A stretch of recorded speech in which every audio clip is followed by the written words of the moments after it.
हमने चर्चा की आपसे कि एक आपकी क्या है, वर्ल्ड जो है इनइक्वलिटी लैब है जो पेरिस अवस्थित है, और वो क्या करती है, वर्ल्ड इनइक्वलिटी रिपोर्ट जारी करती है।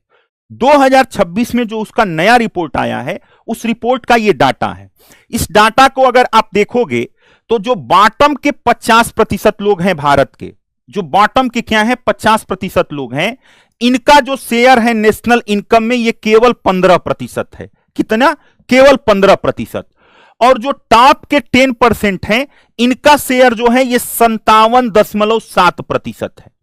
तो 15 रुपए में देश के 50% आबादी क्या कर रही है, जीवन यापन बसर कर रही है। और जो ऊपर के जो अमीर वर्ग के 10% लोग हैं, वो कितना है, लगभग 58%। क्लियर?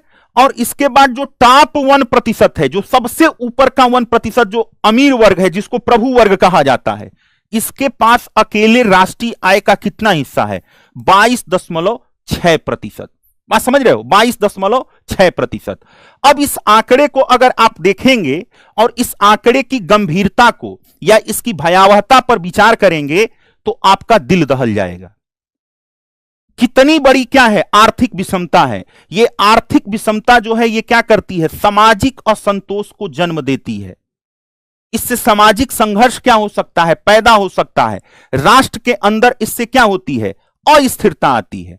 और भारत में अगर ये इनइक्वलिटी बढ़ रही है तो इसका सबसे मूल कारण जो उत्तरदायी है वो सरकार की नीतियों की विफलता है।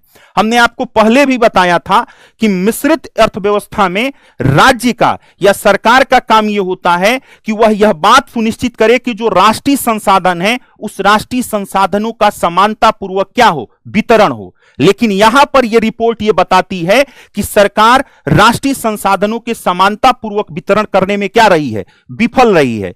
और यहीं पर आकर विपक्ष की तरफ से जो आरोप लगाए जाते हैं सरकार के ऊपर, जिस आरोप में यह कहा जाता है कि सरकार अमीरों के लिए काम कर रही है, कुछ अमीरों का नाम भी लिया जाता है, उद्योगपतियों का नाम लिया जाता है, ऐसी रिपोर्टें विपक्ष के उस दावे को या विपक्ष के आरोपों को क्या करती हैं, सही ठहराती हैं, या उस आरोप को क्या करती हैं, बल देती हैं। क्योंकि यह डाटा जो है यह चीख चीख के कह रहा है कि भारत में आर्थिक विषमता की खाई और अधिक चौड़ी होती जा रही है, गरीब और अधिक गरीब हो रहा है, अमीर और अधिक अमीर हो रहा है।